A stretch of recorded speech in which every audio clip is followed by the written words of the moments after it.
ಅಭಿನಂದಿಸಬೇಕು. ಮಾತಾಡೋದು ಹೇಳಿದ್ರೆ ಕೆಲವರು ತಿಮ್ಮಾಪುರ ಅವರು ರಾಜೀನಾಮೆ ಕೇಳ್ತಾರಂತೆ. 14,101 ಲಿಕ್ಕರ್ ಲೈಸೆನ್ಸ್ ಇದೆ ಸ್ವಾಮಿ ಈ ರಾಜ್ಯದಲ್ಲಿ. 14,101 ಪರಿಶಿಷ್ಟ ಜಾತಿ ಪರಿಶಿಷ್ಟ ವರ್ಗದವರು ಯಾರಿಲ್ಲ. ಕರ್ನಾಟಕ ಮದ್ಯ ಮಾರಾಟ ಸಂಘದವರು ಎಕ್ಸೈಸ್ ಡಿಪಾರ್ಟ್ಮೆಂಟ್ ನಡೆಸ್ತಾರೆ. ಇದು ದೊಡ್ಡ ಲಾಬಿ. ಅಲ್ಲಿ ಪರಿಶಿಷ್ಟ ಜಾತಿ ಪರಿಶಿಷ್ಟ ವರ್ಗದವರು ಬರಲೇಬಾರದು.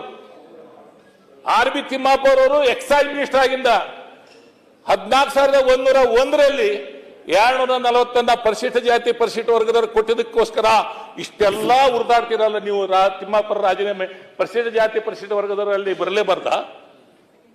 ಮೊನ್ನೆ 499 ಇನ್ಆಕ್ಟಿವ್ ಲೈಸೆನ್ಸ್ ಅದನ್ನ ಟೆಂಡರ್ ಮಾಡ್ಬೇಕಂತ ಆಕ್ಷನ್ ಮಾಡ್ಬೇಕಂತ ಕೊಟ್ರೆ ಇವರು ನಮ್ಮ ಕರ್ನಾಟಕ ಮದ್ಯ ಮಾರಾಟ ಸಂಘದವರು ಹೋಗಿ ಸ್ಟೇ ತಂದಿದ್ದಾರೆ. ಯಾಕೆ ತಂದಿದ್ದಾರೆ ಸ್ಟೇನ? ಅದರಲ್ಲಿ 145 ಪರಿಶಿಷ್ಟ ಜಾತಿ ಪರಿಶಿಷ್ಟ ವರ್ಗ ತಿಮ್ಮಾಪುರ ಇಟ್ಟಿದ್ರು.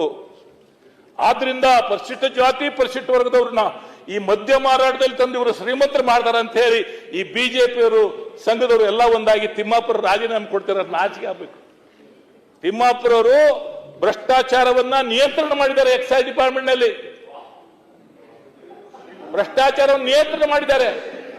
14,101 ಲಿಕ್ಕರ್ ಲೈಸೆನ್ಸ್ ಅನ್ನ ರಿನ್ಯೂ ಮಾಡೋದನ್ನ 48 ಗಂಟೆಯಲ್ಲಿ ಮಾಡಿದ್ದಾರೆ. 48 ಗಂಟೆಯಲ್ಲಿ ಮಾಡಿದ್ದಾರೆ. 5 ವರ್ಷದ ಅವಧಿಯನ್ನು ವಿಸ್ತರಣೆ ಮಾಡಿದ್ದಾರೆ. ಅಂತ ತಿಮ್ಮಾಪುರ ಅವರಿಗೆ ನೀವು ರಾಜೀನಾಮೆ ಕೇಳ್ತೀರಿ ಅಂತಂದ್ರೆ ದಲಿತ ವಿರೋಧಿಗಳಲ್ವಾ ನೀವು? ನಾನು ಅವರು ದಲಿತರಂತ ಹೇಳ್ತಾ ಇಲ್ಲ. ದಲಿತರಿಗೆ ಅವಕಾಶ ಕೊಟ್ಟಿದ್ದಕ್ಕೋಸ್ಕರ ವಿರೋಧ ಮಾಡುವಂತದ್ದು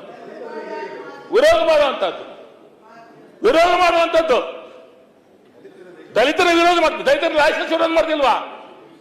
ಲೈಸೆನ್ಸ್ ಕೊಡ್ತೀವಿ ಮಾಡ್ತಿಲ್ವಾ? 70 ತಿಮ್ಮಾಪುರ ತಂದಾಗ ಸ್ಟೇಟವರು ಯಾರು?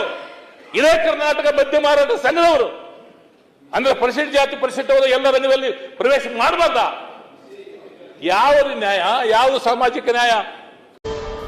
ದ ವಾಯ್ಸ್ ಆಫ್ ಮಾದಿಗ, ನಿಮ್ಮಿಂದ ನಿಮಗಾಗಿ, ಸತ್ಯದ ಪರವಾಗಿ, ಸಮಾನತೆಯ ಹಾದಿಯಲ್ಲಿ.